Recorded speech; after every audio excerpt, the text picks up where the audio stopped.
بسم اللہ الرحمن الرحیم۔ السلام علیکم ورحمۃ اللہ وبرکاتہ۔ دوستو، ایک دعا ہے، اس کو پڑھو اور اس کے بعد اللہ جل شانہ سے جو مانگو اللہ جل شانہ عطا فرمائے گی۔ کوئی حج پہ جانا چاہتے ہو تو اللہ جل شانہ سے مانگو، کوئی عمرہ پہ جانا چاہتے ہو تو اللہ جل شانہ سے مانگو۔ وہ دعا پڑھو بس صرف ایک مرتبہ، اور اس کے بعد ہاتھ اٹھا کر دعا مانگو، اللہ جل شانہ ضرور عطا فرمائے، کیونکہ اللہ کے رسول نے فرمایا یقیناً اس کو مل جائے گا۔ جو اللہ جل شانہ سے مانگتا ہے تو اس کو مل جائے گا۔ رزق کے بارے میں پریشان ہو، روزی کی کمی ہو، تمام لوگ پریشان ہوں گے رزق کے معاملے میں، اور آپ یہ عمل کرو گے تو کوئی پریشانی نہیں ہوگی۔ اللہ جل شانہ رزق کے جتنے بھی مسائل ہیں وہ اللہ جل شانہ حل فرمائیں گے، اور اللہ جل شانہ اپنے غیبی خزانوں سے روزی عطا فرمائے گا۔ وہاں سے اللہ جل شانہ رزق دے گا جہاں انسان کا وہم اور گمان بھی نہ ہو۔ روزی کا بندوبست اللہ ہی کرے گا۔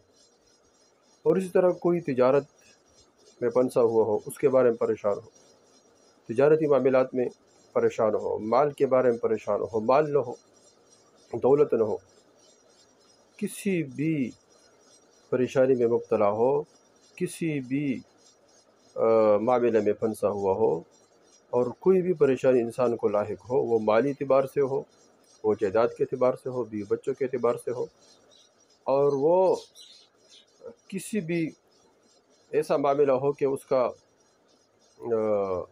اس معاملہ کو حل کرنا اس کے لیے انتہائی ضروری ہو، اور وہ حل نہ ہو رہا ہو، تو اس کے لیے تو یہ عمل بہت مجرب ہے، بہت مجرب عمل ہے۔ بس اس عمل کو کرے، انشاءاللہ اس عمل کی برکت سے اللہ جل شانہ تمام پریشانیاں حل فرمائیں گے۔ حضور صلی اللہ علیہ وسلم نے بتایا ہوا عمل ہے، اللہ کے رسول نے فرمایا ہوا عمل، کیونکہ اللہ کے رسول نے جو بھی عمل فرمایا ہے اس پر یقین مسلمان کا اس پر یقین ہونا چاہیے، اور یقین کے ساتھ جو آدمی عمل کرتا ہے تو وہ اللہ جل شانہ وہ عطا فرمائے گا۔ اس عمل کے برکت سے اللہ جل شانہ وہ چیز عطا فرمائے گا۔ اور یقین کے ساتھ نہ ہو تو پھر لوگ کہتے ہیں کہ ہم نے عمل کیا، عمل کی وجہ سے ہمارا کام نہیں بنا۔ تو بھائی یقین کے ساتھ عمل کرو، کہ ڈاکٹر پہ تو یقین ہو کہ ڈاکٹر نے انجیکشن لگا دیا، اس نے کوئی دوائی دے دیا تو میں اس سے ٹھیک ہو گیا، لیکن عمل پہ کوئی یقین نہ ہو، کھانا کھا لیا اور بھوک ختم ہو گیا، پانی پی لیا تو اس طرح پیاس ختم ہو گیا۔ ان چیزوں پہ یقین ہے، لیکن جو اللہ کے رسول نے فرمایا، ڈاکٹر نے کہا کہ یہ چیز نہیں کھانا ورنہ بیماری بڑھ جائے گی، اب اس ڈاکٹر کے بات پر کتنا یقین ہو۔ پرہیز اچھا ہے، پرہیز کرنا چاہیے، لیکن یقین کے بات ہے کہ وہ یقین، اور اللہ کے رسول نے فرمایا کہ یہ عمل کرو گے تو اس کی وجہ سے یہ مل جائے گا، اور اس پر ہمارا کوئی یقین نہ ہو، تو ایسا نہیں ہے کہ ہم اللہ کے رسول نے جو عمل فرمایا ہے اس پر ہمارا یقین ہو۔ تو یہ دعا پڑھیں۔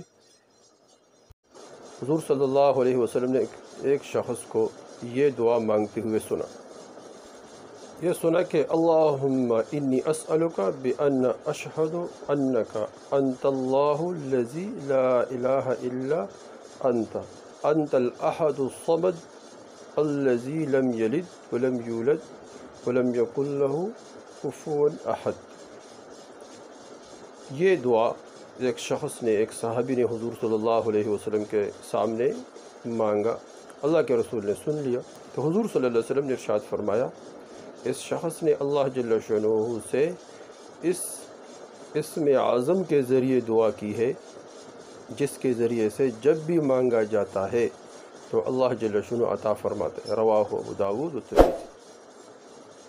تو اللہ کے رسول نے فرمایا اس شخص نے اللہ جل شانہ کے اس اسم اعظم، اللہ جل شانہ کے ایک نام ہے اسم اعظم، تو وہ جس دعا میں ذکر کی جائے، اور اس میں مختلف روایتیں ہیں کہ وہ کون سا نام ہے، لیکن اللہ کے رسول نے فرمایا کہ اس دعا میں اسم اعظم ہے، اور اس اسم اعظم کے ذریعے سے جو آدمی دعا مانگتا ہے تو اللہ جل شانہ وہ دعا ضرور قبول فرماتے ہیں۔ تو اب اس دعا کو پڑھے، جو بھی ضرورت ہو، جو بھی پریشانی ہو، جو بھی مشکلات میں پنسا ہوا ہو، تو بس وہ اس دعا کو پڑھے، اور اس دعا کے بعد اللہ جل شانہ سے اپنے ضرورت اور اپنے حاجت کو مانگے۔ تو تو انشاءاللہ اللہ جل شانہ ضرور اس کے پریشانی دور فرمائیں گے، اور جو اللہ سے مانگتا ہے اللہ جل شانہ ضرور عطا فرمائیں گے۔ اس عمل کو کرے، آگے شیئر کرے تاکہ سب کو فائدہ ہو جائے اور سب اس سے فائدہ حاصل کرے اور سب کی پریشانیاں دور کرے اللہ جل شانہ۔ تو انشاءاللہ اس کو پڑھے، شیئر کرے۔ السلام علیکم۔